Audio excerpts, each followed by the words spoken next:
Design of नकल joint. Design of नकल joint का मीनिंग ये है माय डियर कि हम इस नकल ज्वाइंट में जितने भी पार्ट हैं उनके डायमेंशंस को फाइंड आउट करें। ओके, लाइक हमारे पास अगर नकल पिन है तो नकल पिन का डायमीटर क्या होगा, उस पे हब लगा हुआ है तो उस हब का डायमीटर क्या होगा, आई है तो आई का डायमीटर क्या होगा, फॉर्क है तो फॉर्क का थिकनेस क्या होगा, ऑल दीज फाइंड आउट करना, ये मीनिंग है इसके डिजाइन का। ओके, तो ये बेसिकली हमारा नकल ज्वाइंट है जिसमें देखिए एक रॉड ये है जो कि सिंगल आइड वाला है, दूसरा रॉड ये है जिसमें फॉर्क लगा हुआ है जिसमें दो आइज लगे हुए हैं, इनके बीच में एक पिन लगा हुआ है। इस पिन का ध्यान से देखें तो इस पिन का डायमीटर कितना है, D1 है, इस रॉड का डायमीटर कितना है, D है, और बाकी सारे डायमेंशंस दिए हुए हैं लाइक 1.2D, 1.1D, D दिया हुआ है, 1.2D कहीं दिया हुआ है। यानी कि अगर आप D की वैल्यू निकाल लें तो बाकी सारे डायमेंशन आप फिक्स आउट कर सकते हो। यहां पर देखो T1 दिया हुआ है, अब T1 क्या है, कहोगे सर T1 ये थिकनेस है, ये थिकनेस किसका है, फॉर्क का थिकनेस है, दिस इज T1 हमारा क्या है, फॉर्क का थिकनेस है। और यहां पर सिंगल आई का जो थिकनेस है ये हमारा T है, T1 हमारा फॉर्क का थिकनेस है, सिंगल आइड का जो थिकनेस है वो T है। ओके, बाकी सारे डायमेंशन अभी हम लोग देखेंगे।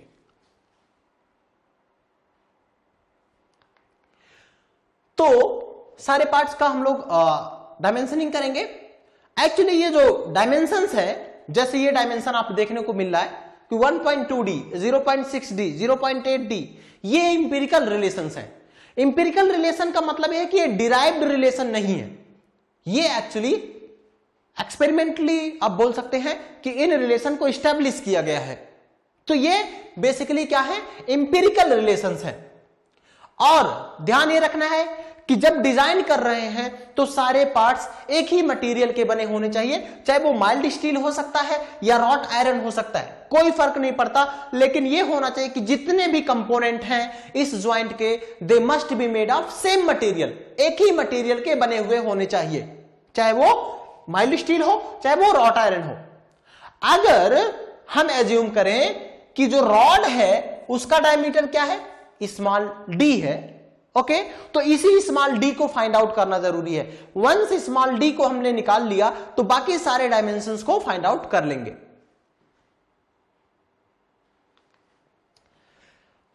देखिए पहला जो डायमीटर है, डायमीटर ऑफ नकल पिन। जो नकल पिन हमने इंसर्ट किया था, नकल पिन किन किन के बीच में इंसर्ट किया जाता है, फॉर्क में, हर एक फॉर्क में एक एक आइज होता है, उनसे होते हुए जो दूसरा एंड होगा जिसमें सिंगल आइड लगा रहता है उनसे पास करता हुआ जाता है, वो जो पिन होता है वो नकल पिन होता है। नकल पिन का डायमीटर हमने देखा था D1 से रिप्रेजेंट किया जाता है माय डियर। तो नकल पिन डायमीटर की वैल्यू किसके बराबर रखते हैं, D के बराबर। D1 की वैल्यू किसके बराबर रखते हैं, D के बराबर रखते हैं। ये हमारे ऐसा कोई कंपलसरी नहीं है, अभी इसको प्रूव करके हम लोग देखेंगे कि एक्चुअली D1 बराबर D रखने से हमारा फायदा रहता है। उसका रीजन यह है कि it gives more strength. Actually D1 की वैल्यू भी निकाल सकते हैं हम, इसको जब न्यूमेरिकल प्रॉब्लम करेंगे तब तो वहां पे मैं आपको दिखाऊंगा कि D1 जब निकालूंगा इक्वेशंस का यूज करके, और तब वहां पर D1 की वैल्यू कम आएगी और D की वैल्यू ज्यादा होगी, तब हम लोग अपनी सेफ्टी के लिए, एक्चुअली होता क्या है, हम ये एज्यूम कर रहे हैं कि जो आई होगा और नकल पिन होगा उनके बीच कोई क्लियरेंस नहीं होगा, बट एक्चुअली ऐसा पॉसिबल नहीं है। उनके बीच क्लियरेंस होगा, उनके बीच गैप होगा, डेफिनेटली दो मैटिंग पार्ट्स हैं तो उनके बीच क्लियरेंस होना इट इज क्वाइट ऑब्वियस, बहुत सिंपल सी बात है। तो ऐसे केसेस में उसमें बेंडिंग स्ट्रेसेस आने लगती हैं। तो हम ये चाहते हैं कि एक्चुअली उसमें बेंडिंग ही आएगा, उसमें शियर भी आएगा, शियर आएंगे, बेंडिंग आएंगे, तो इस नाते हम उसके सेफर डिजाइन के लिए ये एज्यूम कर लेते हैं कि जो नकल पिन का डायमीटर होगा वो रॉड के डायमीटर के बराबर होगा। ठीक है, रीजन क्या होगा, जब आप इक्वेशन का यूज करोगे तब D1 की वैल्यू जो कैलकुलेट करोगे वो डायमीटर कम आएगा, तो सेफर होने के लिए उससे ज्यादा डायमीटर हम प्रीफर कर लेते हैं। तो दैट इज वाई हमने लिखा है कि D1 की वैल्यू D के बराबर हो। D2 क्या था, जो आउटर डायमीटर है सिंगल आई या डबल आई का जो आउटर डायमीटर है D2 वो 2 टाइम्स रॉड के डायमीटर के बराबर होगा। जो डायमीटर ऑफ नकल पिन होगा, नकल पिन हेड का डायमीटर, जो डायमीटर नकल पिन हेड होगा और कॉलर होंगे, उसका डायमीटर D3 है और ये 1.5D के बराबर है। Thickness of the single I ये कितना है, T से मैंने लिखा था, T से थिकनेस किसका बताया था, सिंगल आई का, जबकि फॉर्क का थिकनेस T1 था। तो सिंगल आई का थिकनेस कितना है 1.25D, फॉर्क का थिकनेस 0.75D, कॉलर का थिकनेस कितना होगा 0.5D। अब देखिए आप कहोगे सर ये फार्मूले याद कैसे किए जाए। आप डाटा हैंडबुक, जब मैकेनिकल मशीन डिजाइन की डाटा हैंडबुक आप देखेंगे, कोई भी डाटा हैंडबुक देखिए, गो थ्रू दिस चैप्टर, आप सारे रिलेशन आपको वहां पे मिलेंगे, ये सारे रिलेशन आपको मिल जाएंगे। Okay, otherwise it is quite easy, even you can memorise it, आप इसको मेमोराइज भी कर सकते हैं, लेकिन आप चाहें तो डाटा हैंडबुक का यूज करेंगे। डाटा हैंडबुक में एक टेबल बनी होगी, उस टेबल में सारे डाटा आपको मिल जाएंगे। ओके, सारे डायमेंशंस आपको मिल जाएंगे, बस ये है कि आपको डी की वैल्यू निकालना है, बाकी सारे आंसर आ जाएंगे। ओके, अब हम अगर देखें कि किस किस मेथड से ये नकल जॉइंट फेल होता है। ओके, तो पहला जो, अगर हम ये माने कि ये जो रॉड है उस पर कितना लोड लग रहा है P, जो कि किस नेचर का है, टेंसाइल नेचर का है, और D हमारा रॉड का डायमीटर, ये हमें पता है, D1 हमारा पिन का डायमीटर है, ये भी हम जानते हैं, और D2 जो है वो आउटर डायमीटर है किसका, I का, T हमारा किसका था, सिंगल I का थिकनेस था, T1 हमारा किसका था, फॉर्क का थिकनेस था। अगर sigma T, tau and sigma C, ये क्या क्या है, सिग्मा T जो है permissible stress in tension, tau हमारा क्या है, permissible shear stress, sigma C क्या है, परमिसिबल कंप्रेसिव स्ट्रेस। ध्यान रखें ये परमिसिबल वैल्यूज हैं। अगर यील्ड स्ट्रेस देता है, सपोज करो SYT दे दिया या सिग्मा YT और फैक्टर ऑफ सेफ्टी, तो ये किसके बराबर होगा, सिग्मा T के बराबर होगा। परमिसिबल स्ट्रेस इन टेंशन बराबर यील्ड स्ट्रेंथ इन टेंशन बटे फैक्टर ऑफ सेफ्टी। तो अगर परमिसिबल स्ट्रेस देता है तो डायरेक्टली यूज कर लेंगे, यील्ड स्ट्रेस देता है फैक्टर ऑफ सेफ्टी के साथ, तो उससे फैक्टर ऑफ सेफ्टी से डिवाइड कर देंगे। अच्छा, यील्ड स्ट्रेस दिया, फैक्टर ऑफ सेफ्टी नहीं दे रहा है, तो इसका मतलब यह है कि आप फैक्टर ऑफ सेफ्टी 1 एज्यूम करो, तो सिग्मा T की वैल्यू सिग्मा YT के बराबर हो जाएगा। अगर हमें ज्वाइंट के स्ट्रेंथ को डिटरमाइन करना है तो हम इसमें कुछ एजम्पशंस मानते हैं। ये एजम्पशंस क्या है कि कोई स्ट्रेस कंसंट्रेशन नहीं होगा। अब देखो हर जगह पे कहीं ना कहीं आपको, जब आप मशीन पार्ट देखते हैं तो कहीं ना कहीं सडन चेंजेस आपको दिखाई देगा, डायमेंशन में सडन चेंजेस दिखाई देंगे। तो जब सडन चेंजेस दिखाई देगा तो स्ट्रेस कंसंट्रेशन बिल्कुल आएगा, और जब स्ट्रेस कंसंट्रेशन आएगा तो स्ट्रेस को इंटेंसिफाई कर देता है, बढ़ा देता है। और दूसरा एजम्पशन ये कर रहे हैं कि जो लोड है वो यूनिफॉर्मली डिस्ट्रीब्यूटेड है सारे पार्ट पे। तो ये दोनों एजम्पशंस एग्जैक्टली ऐसे फॉलो नहीं करते। आपको देख लो स्ट्रेस कंसंट्रेशन आप मान ही नहीं रहे हो, बट एक्चुअली में पार्ट में सडन चेंजेस आएंगे तो उससे स्ट्रेस का कंसंट्रेशन आएगा। यानी कि ये जो एजम्पशन ले रहे हो ये आपके कैलकुलेशन को सिंपल तो कर देगा, बट प्रैक्टिकली ये लागू नहीं होगा। और दूसरा आप ये कह रहे हो कि जो लोड है वो यूनिफॉर्मली डिस्ट्रीब्यूटेड है, ऐसा भी नहीं है। हो सकता है कि कहीं कहीं पर लीनियर वेरिएशन हो सकता है कहीं कहीं पर यूनिफॉर्मली डिस्ट्रीब्यूशन हो, बट इन दोनों एजम्पशन से हमारा जो कैलकुलेशन है वो थोड़ा सा आसान हो जाता है। और इस एजम्पशन से हमें क्या मिलता है, अप्रॉक्सीमेट स्ट्रेंथ मिलता है, एग्जैक्ट वैल्यू नहीं मिलेगी, अप्रॉक्सीमेट स्ट्रेंथ मिलेगी। तो कहोगे सर इसको डिजाइन करने का फायदा क्या हुआ अगर आपको अप्रॉक्सीमेट स्ट्रेंथ मिल रही है तो। माय डियर, अप्रॉक्सीमेट स्ट्रेंथ मिलने के बाद भी ये ऐसा वैल्यू देगा कि जो कंसिडरेबल होगा, जो प्रपोर्शन में होगा, यानी कि कंसिडरेबल होगा, जो एक्चुअली में नहीं है बट फिर भी इतना वैल्यू देगा कि आप उस पर डिजाइन कर सकते हैं। तो इस नाते इस एजम्पशंस को मानने से हमारे पास सिंप्लीफिकेशन हो जाएगा, सिंप्लिसिटी हो जाएगी हमारे इक्वेशंस में। अब कुछ हमारे मेथड हैं जिससे हमारा ज्वाइंट फेलियर को निकाला जा सकता है। पहला हमारा है फेलियर ऑफ सॉलिड रॉड। ये जो सॉलिड रॉड है जिसका डायमीटर कितना है, D है, किसमें, टेंशन में। ठीक है, आप कहोगे सर इसमें डायमीटर कितना है, D है। एक सिंपली एक रॉड है, ठीक है, ये रॉड है, इस पर लोड कितना लग रहा है, P लग रहा है। इसका डायमीटर कितना है, d है। अब अगर हम मान ले कि टेंशन में इसका परमिसिबल स्ट्रेस कितना हो, सिग्मा टी हो, अगर परमिसिबल स्ट्रेस क्या है, सिग्मा टी हो, तो टेंसाइल स्ट्रेंथ आपको फाइंड आउट करना है। अगर टेंसाइल स्ट्रेंथ आपको निकालना है, अब देखो मशीन डिजाइन में स्टैटिक लोडिंग है तो सिंपली आप वही फेलियर एंड सेफ कंडीशन लगा दो। कहोगे सर सेफ कंडीशन होने के लिए इंड्यूस्ड जो स्ट्रेस होना चाहिए वो less than or equal to permissible tensile stress होना चाहिए, सिग्मा परमिसिबल। ये बेसिक इक्वेशन है कि नहीं? कैलकुलेशन के समय क्या कर देते हैं, इसको इक्वल साइन लगा देते हैं। कहोगे सर देखो अगर लोड लग रहा है P और इसका डायमीटर D है और ये रॉड है, सर्कुलर सेक्शन है, तो सर सर्कुलर सेक्शन का अगर डायमीटर D हो तो एरिया हो जाता है π/4 इंटू D स्क्वायर। तो बच्चा इंड्यूस्ड स्ट्रेस कितना हो गया, लोड बटे एरिया। अच्छा ये बराबर लिख दूं क्या, लिमिटिंग कंडीशन में ये बराबर होना चाहिए। और परमिसिबल स्ट्रेस क्या होगा, कहोगे सर यील्ड स्ट्रेंथ बटे फैक्टर ऑफ सेफ्टी यानी कि N, ये होगा। लेकिन हमने एज्यूम किया था कि sigma T permissible tensile stress है, परमिसिबल टेंसाइल स्ट्रेस है, तो यानी कि सिग्मा टी को यहां पे लिख दिया। ध्यान रखिए अगर SYT दिया हुआ है, यील्ड स्ट्रेंथ इन टेंशन दिया हुआ है, फैक्टर ऑफ सेफ्टी भी है, तो इसको फैक्टर ऑफ सेफ्टी से डिवाइड कर लेंगे, यहां पर फैक्टर ऑफ सेफ्टी से डिवाइड कर लेंगे। अदरवाइज सिग्मा टी हमारा क्या है, परमिसिबल स्ट्रेस इन टेंशन है, बस काम ही खत्म हो गया। अब कहोगे सर P बराबर क्या हो जाएगा, एरिया, एरिया मतलब कितना, π/4 D square into my dear sigma T. ये P क्या है, यही हमारा क्या है, टेंसाइल स्ट्रेंथ है। इसका रॉड का, सॉलिड रॉड का टेंसाइल स्ट्रेंथ कितना है, sigma T. Okay tensile strength क्या है, P है, not sigma T. Sigma T क्या है, परमिसिबल टेंसाइल स्ट्रेस है। ये हमारा स्ट्रेंथ निकल के आ गया, ये इक्वेशन निकल के आ गया। कहोगे सर इसको निकालने से फायदा क्या है, लोड आपको पता होगा ना, ज्वाइंट पे कितना लोड लग रहा है ये आपको वैल्यू पता होगा।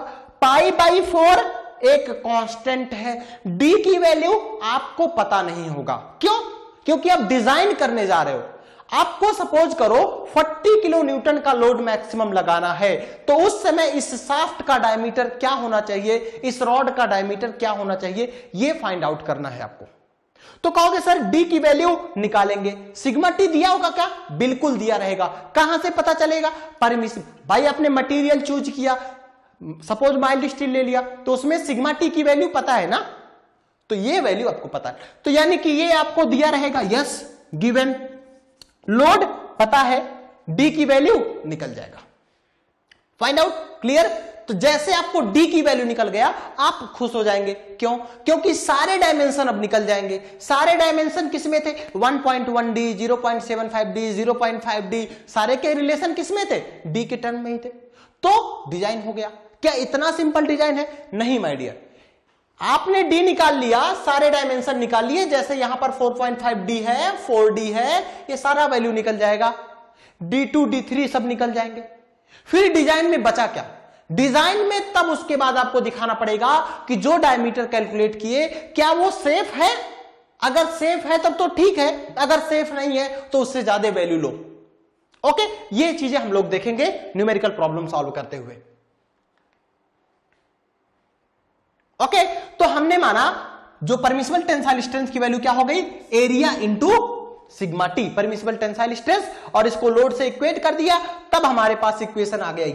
ये इक्वेशन में ऑलरेडी आपको प्रूफ करके दिखा दिया, P बराबर π/4 D square into sigma T. अब इसको आपको याद करने का कुछ है ही नहीं भाई, जो लोड होगा, फोर्स होगा, वो हो गया एरिया इंटू स्ट्रेस, यही ना। और एरिया कितना हो गया सर, π/4 D स्क्वायर हो गया, और सिग्मा टी की वैल्यू ये रख दिया, ये P के बराबर आ गया। ठीक है, ये P की वैल्यू हमारा निकल के आ गया। अब P की वैल्यू दिया रहेगा तो D की वैल्यू यहां से, इस इक्वेशन से, यहां से ये वाला इक्वेशन निकल के आ गया, और यहां से हम P वैल्यू दिया रहेगा, सिग्मा टी दिया रहेगा, तो D फाइंड आउट कर लेंगे। Okay, from this equation diameter of rod is obtained. दूसरा हमारा है फेलियर ऑफ नकल पिन। नकल पिन आप समझ पा रहे हो, ये देख पा रहे हो, ये जो रेड कलर से लाइन दिखा हुआ ये हमारा नकल पिन है, ठीक है, और ये हमारा स्प्लिट पिन है, ये हमारा पूरा क्या है, नकल पिन है। सीयर में अब देखो हो क्या रहा है, ये नकल पिन में बनाता हूं, देखिए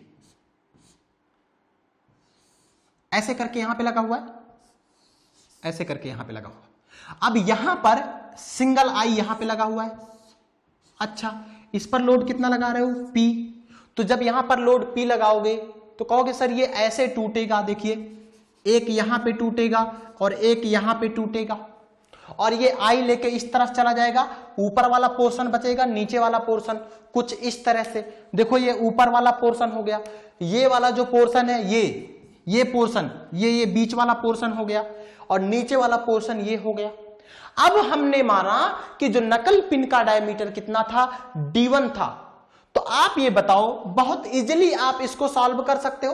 कहोगे सर देखो अगर मुझे शियर स्ट्रेंथ निकालना है, शियर स्ट्रेंथ निकालना है, अब ये बताओ ये कितने शियर में है, डबल शियर है कि नहीं। एक रॉड जो है नकल पिन है वो कितने जगह टूट रहा है, 2 जगह पे टूट रहा है, तो ये बेसिकली क्या है, डबल शियर है। एरिया कितना हो जाएगा डबल शियर के केस में, शियर एरिया हो जाएगा 2 × π/4d²। क्या यही हो जाएगा, बिल्कुल माय डियर। देखो यहां पर कितना है, π/4 नॉट d², ये बच्चा d1²। d² क्यों नहीं, क्योंकि d हमारा किसका था, शाफ्ट का डायमीटर था, रॉड का डायमीटर था। d1 हमारा किसका डायमीटर है, पिन का डायमीटर है। ओके, जो हमारा नकल पिन यूज कर रहे हैं उसका डायमीटर है, तो इस नाते 2 × π/4 d1² करेंगे। ये हमारा शियर एरिया आ गया। अब इसमें अगर शियर स्ट्रेस से, परमिसिबल शियर स्ट्रेस से मल्टीप्लाई कर दोगे तो वही हमारा क्या हो जाएगा, शियर स्ट्रेंथ निकल के आ जाएगा। ओके, इसको मैं प्रूफ भी कर दूं, आप चाहो तो ये वैल्यू देखो, ये हमारा क्या हो गया, ये हमारा शियर एरिया हो गया, ठीक है। अब इसमें आप शियर स्ट्रेंथ निकालना चाहते हो तो इस शियर एरिया में परमिसिबल शियर स्ट्रेस से मल्टीप्लाई कर दो, और जो वैल्यू आएगा ये हमारा क्या कहलाएगा, ये वैल्यू हमारा एक्चुअली कहलाएगा परमिसिबल शियर स्ट्रेंथ या सिंपली शियर स्ट्रेंथ। इसको वैल्यू को प्रूफ कैसे करना है, एक तो ये मैंने बता दिया कैसे कैसे प्रूफ करना है। सिंपली आप एरिया निकाल लो, डबल शियर है तो 2 × π/4 d1² हो गया। इसमें टाउ से मल्टीप्लाई कर लो, जहां टाउ हमारा है परमिसिबल शियर स्ट्रेस। ओके, यहां से जो P के बराबर इक्वेट कर दो और ये चीज आ जाएगी। दूसरा ये है, ऐसे भी कह सकते हो ना कि जो इंड्यूस्ड शियर स्ट्रेस है वो लेस देन या इक्वल टू होना चाहिए टाउ परमिसिबल के, ठीक है। आप कहोगे सर ये क्या होगा, ये तो यील्ड स्ट्रेंथ इन शियर बटे फैक्टर ऑफ सेफ्टी होगा, या यील्ड स्ट्रेंथ इन टेंशन बटे 2 टाइम्स फैक्टर ऑफ सेफ्टी होगा। ये कहां से आप आ रहा है, MSST से, मैक्सिमम शियर स्ट्रेस थ्योरी से। अब देखो ये क्या होगा सर, शियर फोर्स बटे शियर एरिया, ये बराबर कर दूं, यस। परमिसिबल क्या है सर, टाउ है, ठीक है। अब P बराबर क्या हो जाएगा, शियर एरिया इंटू टाउ, और शियर एरिया कितना था, 2 × π/4 d²। 2 × π/4 d² क्यों, 2 क्यों, डबल शियर था, और यहां पे मैंने बच्चा टाउ से मल्टीप्लाई किया, और ये जो P की वैल्यू निकल के आया, क्या यही निकल के आया है, बिल्कुल माय डियर। और ये P क्या है, P हमारा है शियर स्ट्रेंथ, शियर स्ट्रेंथ किसका, नकल पिन का, ऑफ नकल पिन, ठीक है। नकल पिन का ये हमारा शियर स्ट्रेंथ निकल के आ गया। आप कहोगे सर इस इक्वेशन को देख के थोड़ी सी प्रॉब्लम हो रही, और वो प्रॉब्लम क्या है, P की वैल्यू सर गिवन पता है, 2 π/4 है, सारे के सारे क्या है, कांस्टेंट है, तो कांस्टेंट है तो इसका तो मैग्नीट्यूड आपको पता है, बिल्कुल सर। D1 सर आपने कहा था कि D1 की वैल्यू D के बराबर ले लेना, चार्ट में हमने देखा था, टाउ गिवन। तो कहोगे सर इस इक्वेशन में तो सारा चीज दिया हुआ है, मैं निकालूं क्या, D1 बराबर D आपको पता चल चुका है। अच्छा, पहले हम कहते हैं कि मुझे टाउ पता है, लेट अस से टाउ बराबर 100 मेगापास्कल हमें दिया हुआ था इक्वेशन में, क्वेश्चन में दिया हुआ था। अच्छा, आप कहोगे सर टाउ दिया हुआ है तो D1 निकाल लो, P पता है, ये पता है, टाउ पता है, तो D1 निकाल लो। जब बच्चा आप D1 निकालोगे ना, D1 निकालोगे तो होगा क्या, ये जो D1 की वैल्यू है ये D से कम आएगा। हमेशा ये वैल्यू क्या आएगा माय डियर, कम ही आएगा। अगर ज्यादा आता है तो D1 निकालो, अगर D1 की वैल्यू D से ज्यादा आता है तो ठीक है, बट टाउ यहां से जो निकल के आएगा, टाउ कम होता है तो D1 की वैल्यू जो निकल के आएगा D से कम आएगा। तो कहोगे कि sir for safer design, more safety के लिए मैं D1 की वैल्यू D के बराबर ले लेता हूं। अच्छा, एक तो यह तरीका है कि आप D1 निकालो और उसके बाद कह दो कि फॉर मोर सेफर डिजाइन मैं D1 की वैल्यू D के बराबर ले लेता हूं। ओके, इसका रीजन भी मैंने बताया था कि हम अभी इसमें क्या कंसीडर कर रहे हैं, केवल शियर कर रहे हैं, लेकिन एक्चुअली में उसमें बेंडिंग भी आएगा, शियर भी आएगा, बेंडिंग आएगा। क्यों? क्योंकि उनके बीच कुछ ना कुछ क्लियरेंस होगा। किसके बीच? जो आई होगा और नकल पिन होगा उनके बीच क्लियरेंस होगा, तो उससे बेंडिंग स्ट्रेसेस भी डेवलप हो सकती हैं। तो इस नाते हमने ओवर सेफ डिजाइन करने के लिए, जिससे कि सेफ रहे, ये केवल शियर के लिए निकल के आएगा, इस नाते D1 की वैल्यू बढ़ा के मैंने D के बराबर कर दिया। अच्छा, कहोगे सर ठीक है, अब तो D की वैल्यू निकल के आ गया, अब क्या कर लोगे? चलो D1 की वैल्यू मुझे पता है, मैंने शुरू में ही D1 बराबर D रख दिया, तो आप निकालोगे क्या? इधर भी पता है, इधर भी पता है, क्या निकालूंगा? टाउ की वैल्यू निकालूंगा। तो कहोगे सर टाउ तो पता है ना, फिर टाउ की वैल्यू निकालने का क्या जरूरत है? अरे बच्चा, D1 मैंने माना है क्या? D1 बराबर D माना है। अब सपोज क्वेश्चन में दिया हुआ था कि टाउ की मैक्सिमम वैल्यू 100 हो सकती है। अब मैंने D1 बराबर D माना और D बराबर सपोज दिया था 50 mm, तो कहोगे सर यही D1 भी हो गया। अब इस D1 की वैल्यू इसमें रखो और टाउ की वैल्यू कैलकुलेट करो और ये चेक करो कि जो इंड्यूस्ड हो रहा है शियर स्ट्रेस 50 mm डायमीटर पे, क्या ये 100 mm से ज्यादा तो नहीं हो रहा है? अगर 100 mm से ज्यादा हो गया तो भले आपने D1 को D मान लिया, लेकिन शियर में फेल कर जाएगा। और अगर कोई भी नकल पिन ही फेल कर गया शियर में, चाहे किसी में कोई भी अगर कंपोनेंट फेल हो गया, तो हमारा पूरा ज्वाइंट फेल हो जाएगा माय डियर।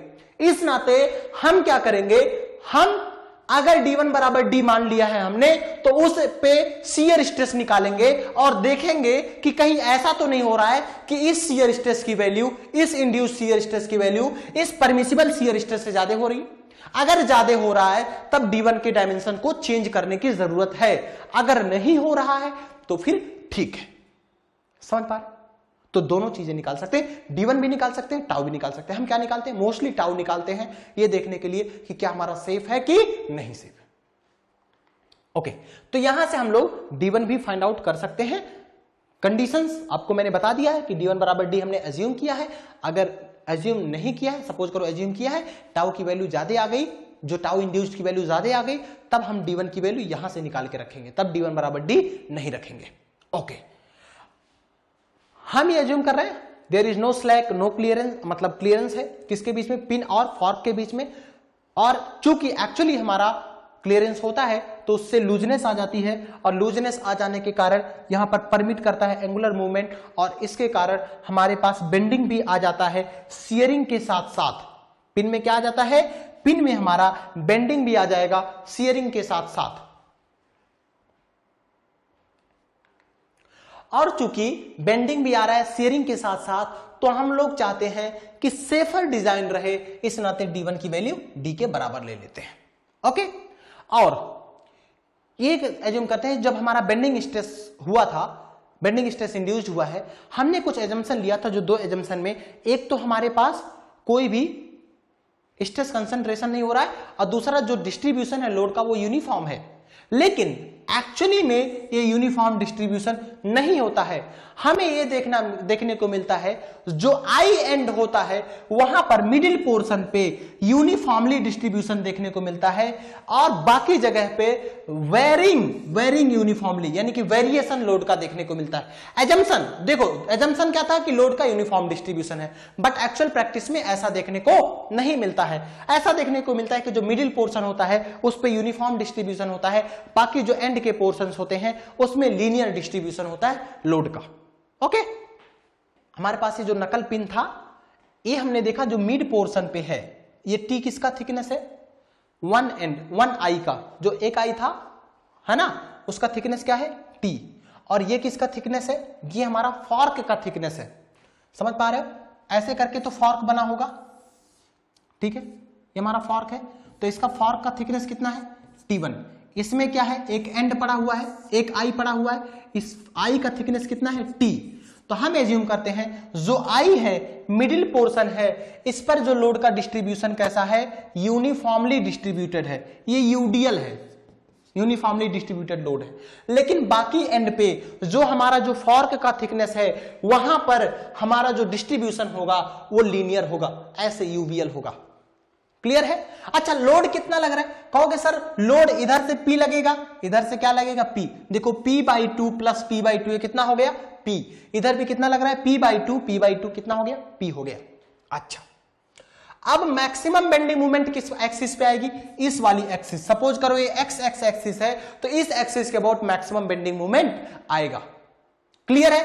अब ये बताओ, अगर सपोज करो एक ट्रायंगल है, एक ट्रायंगल है और इस पे टोटल लोड कितना है, मैंने एज्यूम किया P/2 है, तो ये P/2 कहां लगेगा?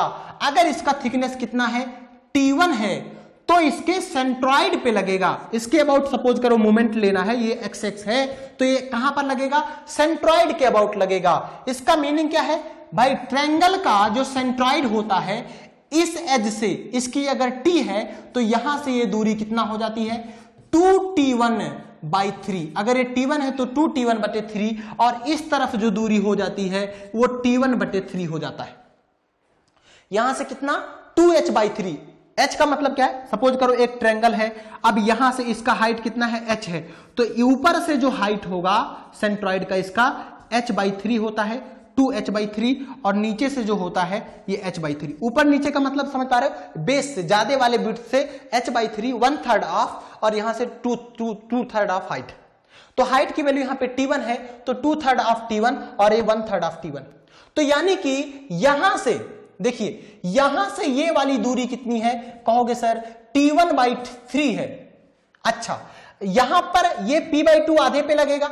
अगर ये पूरा क्या है T है तो ये कितना होगा, कहोगे सर ये वाला तो आधा होगा, T/2 होगा। अच्छा, तो जहां लोड लग रहा है ये इसके सेंट्रॉइड पे लगेगा तो ये वैल्यू कितना हो जाएगा T/4 हो जाएगा। अच्छा, अब इसका मैं स्कीमेटिक डायग्राम बता रहा हूं। ये क्या, एक लोड लगेगा P/2 का यहां पर, एक लोड लगेगा P/2 का यहां पर। अब ये देखिए, ये मैंने माना लोड लग रहा है P/2 का कितने दूरी पर, यहां पर देखिए बच्चा, ये वाली दूरी कितना हम लोगों ने निकाला था, ये दूरी हमने निकाला था T/4। कैसे T/4 हुआ, अरे भाई ये पूरा कितना है T/2 है तो इसका आधा होगा ना। आधा क्यों होगा, यूडीएल लोड है इस नाते, तो T/2 का आधा कितना हो जाएगा T/4। तो P/2 लोड लगेगा कितने पर, T/4 डिस्टेंस पर। तो P/2 लोड लग रहा है, ये वाला सपोज करो x है तो इस पे P/2 लोड लगेगा T/4 डिस्टेंस पर। दूसरा वाला P/2 बताओ, ये P/2 कितना दूरी पे लग रहा है, कहोगे सर देखो यहां से हमने कैलकुलेट किया था, ये दूरी हमने पता किया था T1/3 और ये वाला दूरी क्या है, ये वाला दूरी यही है ना, ये कितना है पूरा T और ये वाला आधा हो जाएगा तो कहोगे सर ये तो T/2 होगा। तो P/2 लोड लगेगा T/2 प्लस T1/3। ये देखो यहां से जो P/2 लोड लगेगा, ये दूरी था T1/3 और ये दूरी हमारा हो जाएगा बच्चा, ये वाला दूरी हो जाएगा T/2।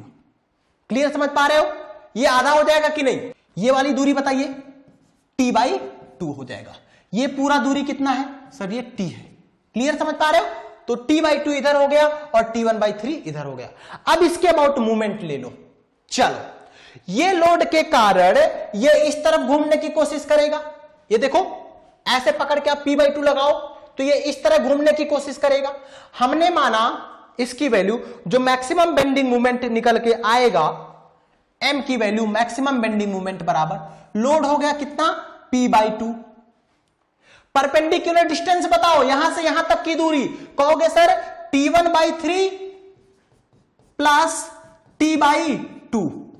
ये इस तरफ घुमा रहा है और ये वाला इसके अबाउट इस तरफ घुमाएगा, ये वाला P/2 इस तरफ घुमा रहा है तो इसके साथ माइनस लिखो, माइनस लोड कितना लग रहा है P/2 और परपेंडिकुलर डिस्टेंस बताओ, परपेंडिकुलर डिस्टेंस कितना है T/4। क्या इसको सॉल्व कर सकते हैं, बिल्कुल माय डियर, बहुत इजीली सॉल्व कर सकते हैं। P/2 क्या ले लो, कॉमन ले लो, p/2 कॉमन ले लिया, ये बता कितना t1/3 plus t/2 minus t/4। समझ पा रहे हैं? ये आपका हो गया, यही हुआ ना।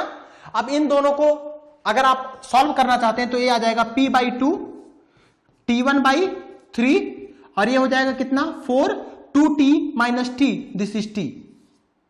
तो p/2 t1/3 प्लस t/4, ये क्या आ गया, ये मैक्सिमम बेंडिंग मोमेंट निकल के आ गया, या m की वैल्यू m या मैक्सिमम बेंडिंग मोमेंट बोलो तो मैक्सिमम बेंडिंग मोमेंट m या m मैक्स की वैल्यू ये आ गया।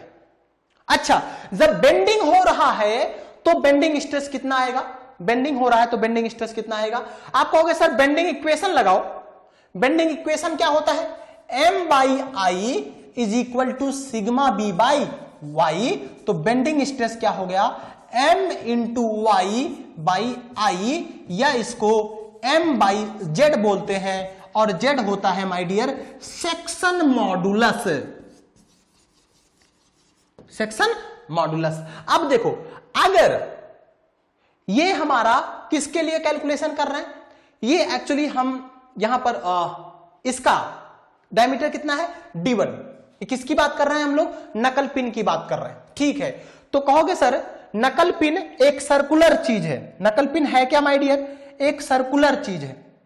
ये देखो ये पिन है, तो इसका सर डायमीटर कितना होगा, सपोज इसका डायमीटर कितना है d1 है, तो इसकी मोमेंट ऑफ इनर्शिया क्या होती है, I पाई d पे पावर 4/64, एंड y की वैल्यू क्या होगा, इस न्यूट्रल एक्सिस से टॉप फाइबर की दूरी, तो y कहोगे रेडियस के बराबर हो जाएगा, तो y बराबर हो गया बच्चा d/2, तो सेक्शन मॉडुलस कितना हो जाएगा, z बराबर I/y, I की वैल्यू कितना है पाई d पे पावर 4/64/d/2।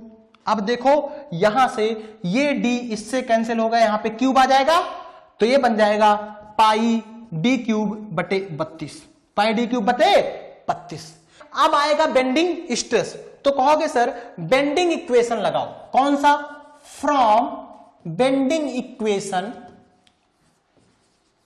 बेंडिंग इक्वेशन क्या होता है bending equation, m/i is equal to sigma b by Y is equal to e by R. अब कौन सा लो, चूंकि आप स्ट्रेंथ क्राइटेरिया ले रहे हो तो इस वाले पोर्शन को ही केवल कंसीडर करेंगे।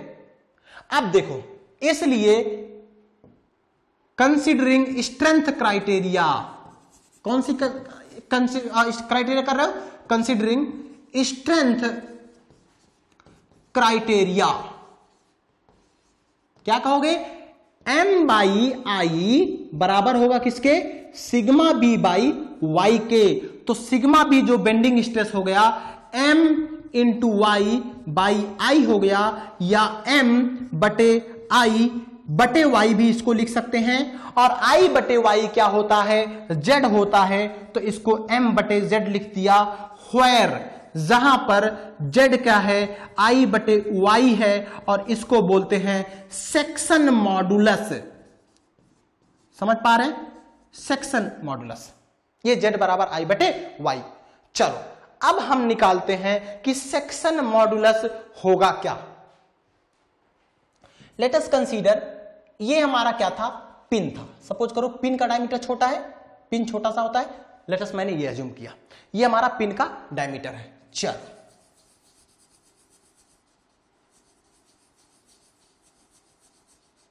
ठीक है बच्चा। अब कहोगे कि सर इसमें हमें क्या निकालना है, इसका डायमीटर पहले बताओ कितना है, इसका डायमीटर हमारा d1 है,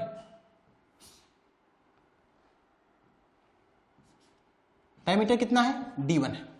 अब इसके मोमेंट ऑफ इनर्शिया किस एक्सिस के अबाउट आता है, ये देखो बेंडिंग है ना, तो इसके अबाउट चाहे इसके अबाउट, वो तो डिपेंड करेगा कि किस एक्सिस के अबाउट कैलकुलेट कर रहे हो।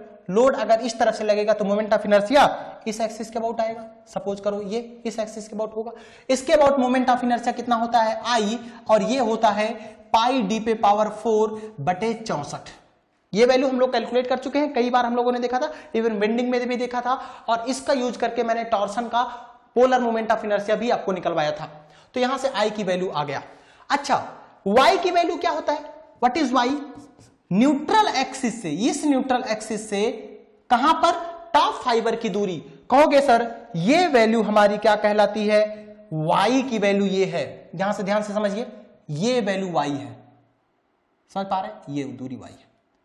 तो जब ये दूरी वाई है, या हम इसको ऐसे भी बोल सकते हैं, यहां नीचे भी ले लो, ठीक है, ये दूरी वाई है, तो कहोगे सर वाई की वैल्यू किसका हो जाएगा? डायमीटर का आधा हो जाएगा। डायमीटर कितना है? d1, तो यहां पर भी आ जाएगा पाई d1 पे पावर 4 बटे 64 और y बराबर d1 बटे 2 हो जाएगा। तो सेक्शन मॉडुलस z बराबर क्या हो जाएगा? I बटे y, और ये आ जाएगा पाई d1 पे पावर 4 बटे 64 बटे d1 का आधा, और इसको मैं कैलकुलेट कर देता हूं, ये आ जाएगा 2, ये 32, और ये d1 कैंसिल हो जाएगा, यहां पे आ जाएगा d1 क्यूब। ठीक है, तो मेरे ख्याल से z की वैल्यू आ गया पाई इंटू d1 का क्यूब बटे 32। ये z की वैल्यू आ गया, बिल्कुल माय डियर। ठीक है, ये सेक्शन मॉडुलस आ गया। तो बेंडिंग स्ट्रेस क्या हो जाएगा? इसलिए सिग्मा b बराबर m बाई z, और m की वैल्यू क्या था? p बाई 2, t1 का 3 माइनस t का 4, यही ना? चेक कर लेते हैं। ओके, प्लस है, इसके बीच में क्या है? प्लस है, ठीक है। t1 by 3 plus t by 4, तो here this is plus sign. चलो, और बटे z की वैल्यू कितना आके आया है? पाई d पे पावर पाई d1 क्यूब बटे 32, this is pi into d1 cube by 32। अब देखो यहां पे क्या क्या कैंसिल हो रहा है? 2, 16, यही ना? तो ये 16 ऊपर चला जाएगा, तो ये बन जाएगा 16p बटे पाई इंटू d1 का क्यूब, और ये बन जाएगा t1 by 3 plus t by 4। Clear, समझ पा रहे हो? ये हमारा बेंडिंग स्ट्रेस का इक्वेशन हो गया। This is our bending stress का इक्वेशन हो गया।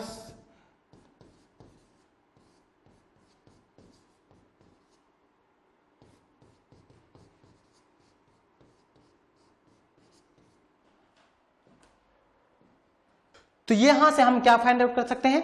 Induced bending stress. और जो बेंडिंग स्ट्रेस आ रहा है ये परमिसिबल बेंडिंग स्ट्रेस से कम होना चाहिए, तब हमारा जो डिजाइन होगा वो सेफ होगा।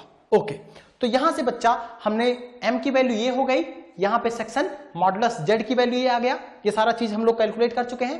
तो यहां से हम मैक्सिमम बेंडिंग स्ट्रेस निकाल लेंगे जो कि टेंसाइल स्ट्रेस है, और ये आ जाएगा सिग्मा t लिखो, है ना, या सिग्मा b लिखो, ठीक है, ये इक्वल मीनिंग हुआ, और ये हो जाएगा m बटे z। m की वैल्यू यहां पर है, z की वैल्यू यहां पर है, ये मैंने कैलकुलेट कर लिया है। सिंपली यहां से वैल्यू, चाहे ये वाला फार्मूला लिख लो चाहे यहां पर, वही सेम चीज आएगा 16p बटे पाई d1 क्यूब। ओके, और ये सिग्मा b है, ये बेसिकली सिग्मा t है, यही बेसिकली क्या है? Sigma t। ठीक है, तो जो सिग्मा b की वैल्यू है इस सिग्मा t से कम आना चाहिए, तो इस नाते वहां पे मैंने सिग्मा t लिख दिया है।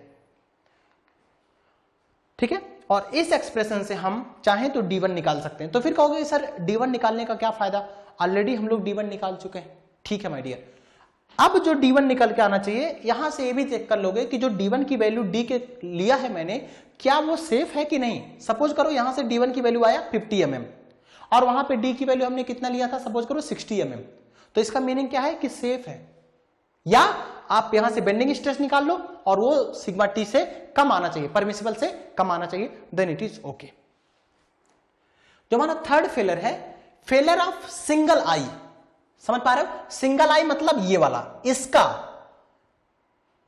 इसका फेलर हम चेक कर रहे हैं किसमें? टेंशन में। अब देखो, जब इसको आप पकड़ के इस तरह से खींचोगे पी से, और इसका फेलर होगा, तो ये इस तरह से कट जाएगा कि नहीं? ऐसे करके कट जाएगा। जैसे यहां पर देखो, इसको मैंने इस तरह से कट कर दिया, देखिए ये ऐसा कुछ होगा, ऐसे करके, ये सिंगल आई था ना।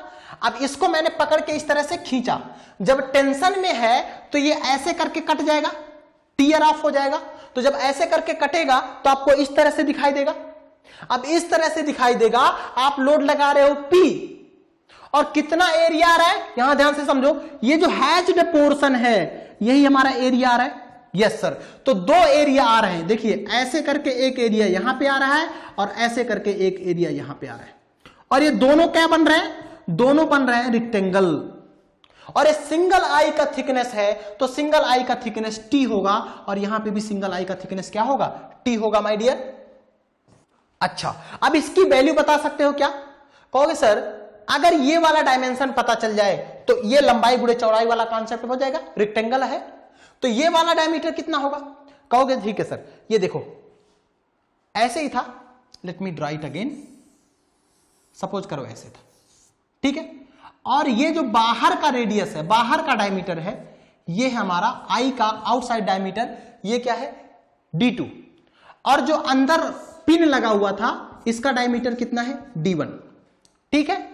अब ये वाली वैल्यू चाहिए, कौन सी वैल्यू चाहिए, ये वाली वैल्यू। अब बताओ ये दूरी कितना है, कहोगे सर ये दूरी है तो D2 का आधा, और ये दूरी कितना है सर, ये D1 का आधा है। अच्छा, तो ये वाली दूरी कितना हो जाएगा, इस वाले में से इसको घटा दो तो ये वैल्यू हो जाएगा D2 का आधा माइनस D1 का आधा, क्या यही हो जाएगा, बिल्कुल माय डियर, तो ये वैल्यू हो जाएगा D2 माइनस D1 का आधा। क्लियर है।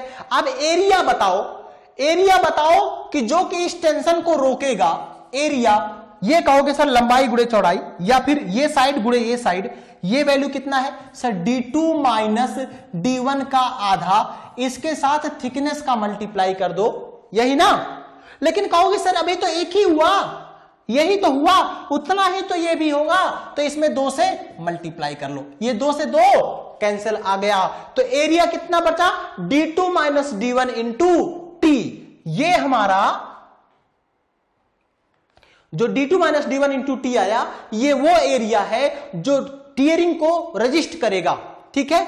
अब अगर टीयरिंग एरिया, टीयरिंग स्ट्रेंथ निकालना है, अब अगर टीयरिंग स्ट्रेंथ निकालना है किसका, सिंगल आई का या रॉड एंड का, सिंगल आई या रॉड एंड का, तो हमारा क्या हो जाएगा, इसमें सिंपली इस एरिया में सिग्मा टी से मल्टीप्लाई कर दो, ये देखो मैंने सिग्मा टी से मल्टीप्लाई कर दिया यहां पर, और ये बन गया टीयरिंग स्ट्रेंथ माय डियर, और ये किसके बराबर हो जाएगा, जो यहां पर आपने लोड लगाया था, इसको लोड P के साथ इक्वेट कर दोगे तो P बराबर आ जाएगा D2 minus D1 into T into sigma T.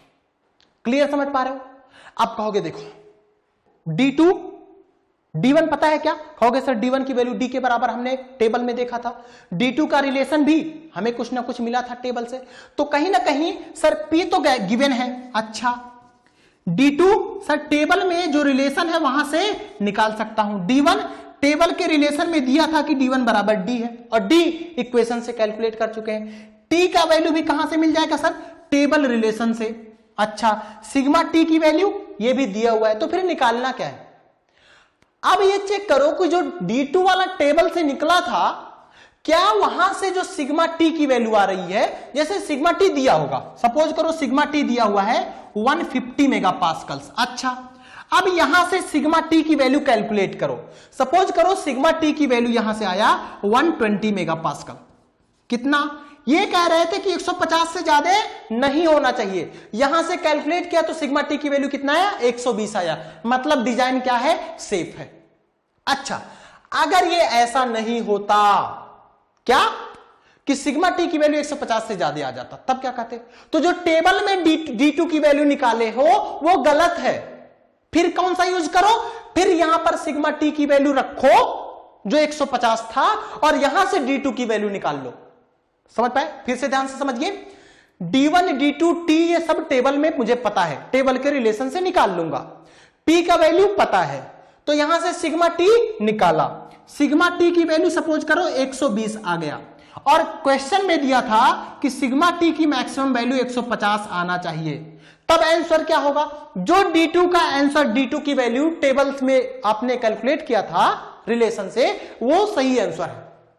अच्छा, आपने कहा कि सर सिग्मा टी यहां से कैलकुलेट किया ना, ये 160 आ गया, क्वेश्चन में कहा था कि भैया 150 से ज्यादा आया तो फेल कर जाएगा, तो 150 जब D2 की वैल्यू रखा वहां वाला जो टेबल से निकाला था तो 160 आ गया, मतलब ये वाला फेल हो जाएगा, तो जब फेल हो गया तो इसको सेव करो, तो सेव कैसे करोगे, आप ऐसा करो सिग्मा टी की वैल्यू 150 यहां रख दो, तो कहोगे सर D2 D1 की सेफ्टी देख चुके हैं, बेंडिंग में भी देख चुके हैं, टेंशन में भी देख चुके हैं, तो अब शियर में भी, तो अब क्या करो, D1 तो सेफ है, मुझे ये पता है कि D1 सेफ है, तो D2 की वैल्यू निकालो। यहां से जो डायमीटर आएगा टेबल वाले डायमीटर से ज्यादा आएगा, समझ पा रहे? लेकिन ये तभी निकालना है जब इसमें से सिग्मा टी की वैल्यू जो क्वेश्चन में सिग्मा टी दिया होगा उससे ज्यादा आ जाएगा। मोस्टली ऐसा नहीं होता है, तो हम लोग सेफर डिजाइन करके आगे निकल जाते हैं। यानी कि इस इक्वेशन से पहला काम जो करना है कि जो इंड्यूस्ड टेंसाइल स्ट्रेस है क्या वो परमिसिबल से कम है कि नहीं, इसको चेक कर लेंगे कि नहीं। यस,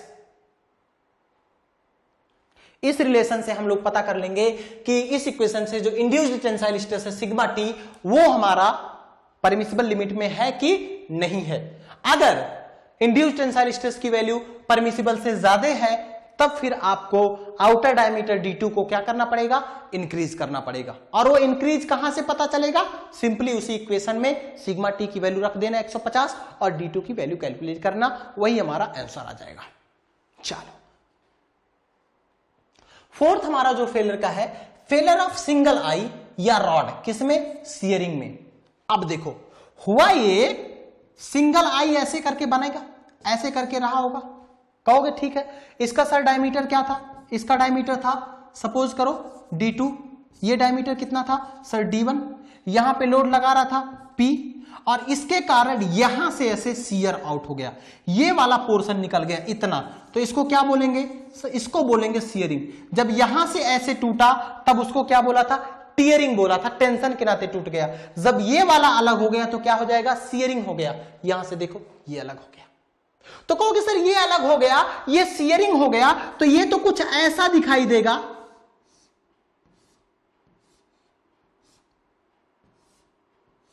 ऐसे ही दिखाई देगा, यही ना दिख रहा है। तो कहोगे सर शियरिंग का एरिया क्या होगा, शियरिंग का एरिया ये होगा।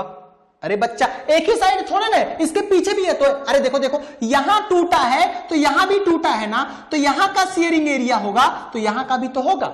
यहां वाला शेयरिंग एरिया ये दिख रहा है, यहां का शेयरिंग एरिया ये दिख रहा है, तो यानी कि ये शेयरिंग एरिया से 2 से मल्टीप्लाई कर लोगे। डबल शेयर है कि नहीं, देख रहे हो 2 जगह टूटा है, डबल शेयर है, तो यहां का एरिया निकालोगे। कहोगे सर ये क्या है, ये सिंगल आई है, सिंगल आई का थिकनेस कितना था, T था, तो कहोगे सर ये वाला क्या है, थिकनेस है T।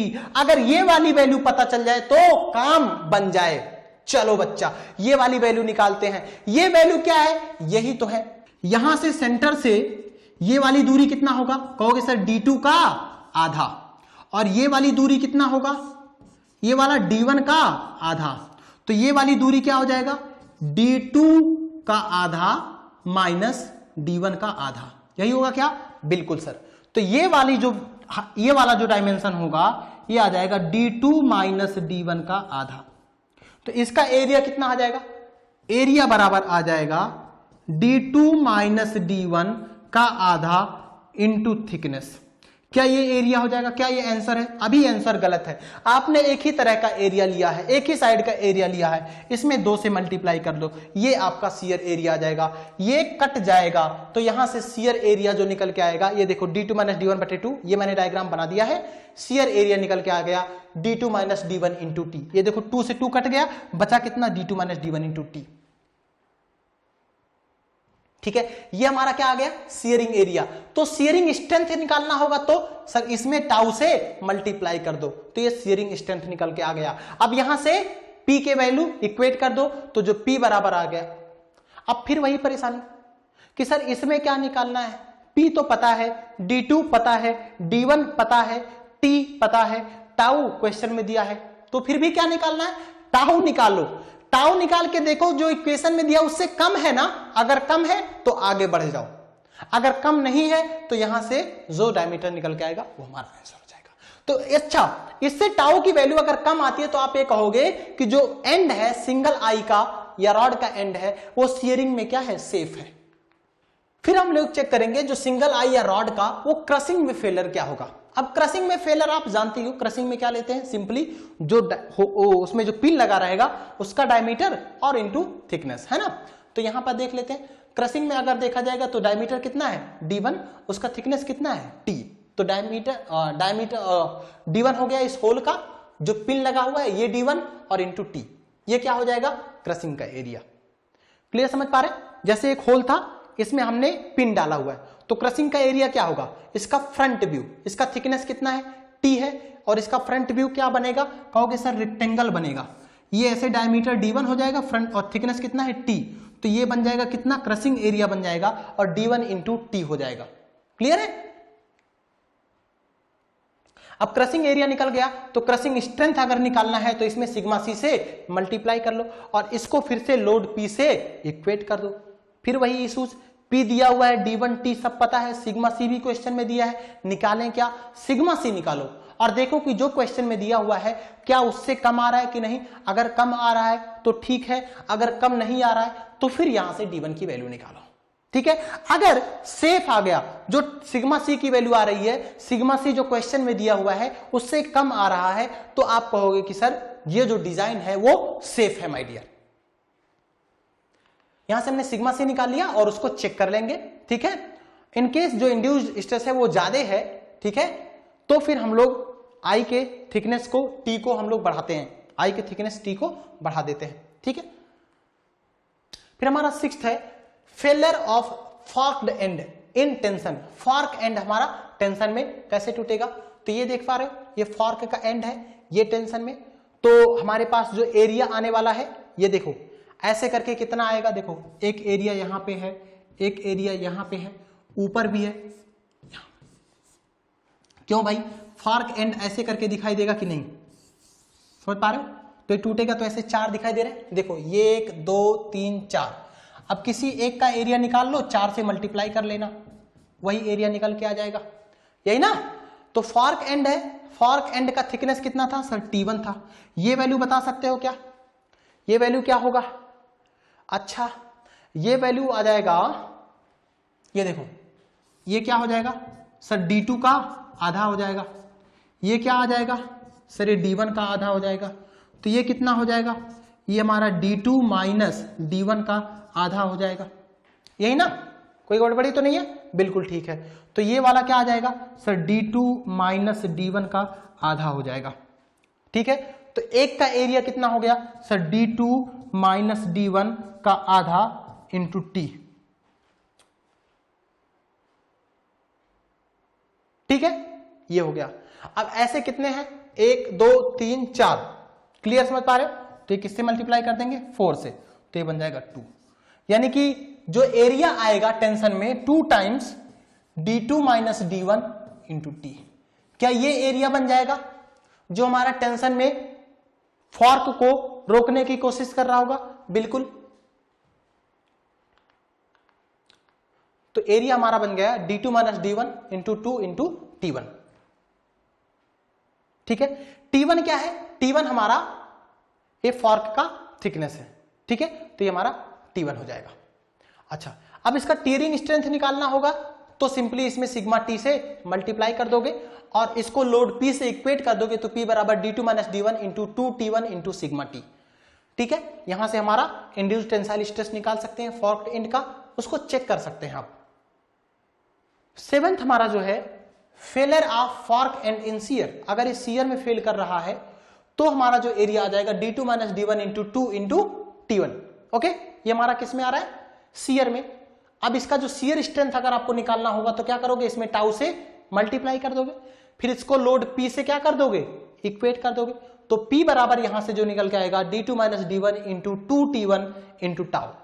क्लियर है, यहां से हमारा पी की वैल्यू, ये पी की वैल्यू आपको दिया रहेगा, तो ये इक्वेशन निकल के आ गया। और इससे हम लोग जो टाउ इंड्यूस हो रहा है किसमें, फॉर्क एंड में, वो चीज कैलकुलेट कर सकते हैं, वो चीज चेक आउट कर सकते हैं कि क्या जो इंड्यूस्ड शियर स्ट्रेस है वो परमिसिबल शियर स्ट्रेस से कम है कि नहीं है। ठीक है, अगर इंड्यूस्ड शियर स्ट्रेस की वैल्यू ज्यादा है तब वहां से हम लोग थिकनेस को, फॉर्क एंड के थिकनेस T1 को क्या करेंगे, इंक्रीज कर देंगे। Failure of fork and in crossing, तो फॉर्क एंड का क्रसिंग में देखोगे तो वहां का सिंपली D1 इंटू 2T1 हो जाएगा, D1 इंटू क्या हो जाएगा, 2T1 हो जाएगा। तो अगर क्रसिंग स्ट्रेंथ निकालोगे, जो ए क्या हो गया, ये एरिया है जो क्रसिंग फेलियर को रजिस्ट कर रहा है, तो क्रशिंग स्ट्रेंथ क्या हो जाएगा, इसमें क्रशिंग स्ट्रेस से क्या कर दो, मल्टीप्लाई कर दो। अब इसको लोड P के साथ इक्वेट कर दो, तो यहां से P का जो इक्वेशन आ जाएगा D1 into 2T1 into sigma C। यहां से आप क्या निकाल सकते हो, क्रशिंग स्ट्रेस की वैल्यू निकाल सकते हो और ये चेक कर सकते हो कि जो परमिसिबल क्रशिंग स्ट्रेस है उससे कम है कि नहीं है। अगर कम है तो सेफ है, अदरवाइज आपको फिर वैल्यू आपको क्या करना पड़ेगा, इंक्रीज करना पड़ेगा। यहां से एक चीज और इंपॉर्टेंट कंक्लूजन निकल के आता है कि हमें देखने को मिलता है जो थिकनेस होता है फॉर्क का वो आधा होता है सिंगल आई के थिकनेस के। तो फॉर्क का थिकनेस क्या था, T1, और इसकी वैल्यू फॉर्क के थिकनेस के आधा होना चाहिए। आपको याद हो तो वहां पे ये रिलेशन भी ऐसा करके कुछ दिया हुआ है। अगर सेफ होना है तो T1 और T के बीच में रिलेशन जो है, लेकिन जब एक्चुअल प्रैक्टिस में देखते हैं तो ये पता चलता है कि जो T1 की वैल्यू है ये आधे से ज्यादा होनी चाहिए। T1 must be more than equal to more than T/2। Clear है, थ्योरेटिकली हमें पता चलता है कि T1 की वैल्यू T का आधा होना चाहिए। T1 क्या है, फॉर्क एंड का थिकनेस है, T क्या है, सिंगल आई का थिकनेस है। ओके, बट एक्चुअल प्रैक्टिस में T1 की वैल्यू T/2 से ज्यादा आनी चाहिए to avoid deflection or spreading of the fork. Fork हमारा फैल ना जाए, इससे रोकने के लिए हमें क्या करना पड़ेगा, T1 की वैल्यू T/2 से ज्यादा रखना पड़ता है। So this is all about our knuckle joint. इस तरह से हम लोग इसका डिजाइन करेंगे।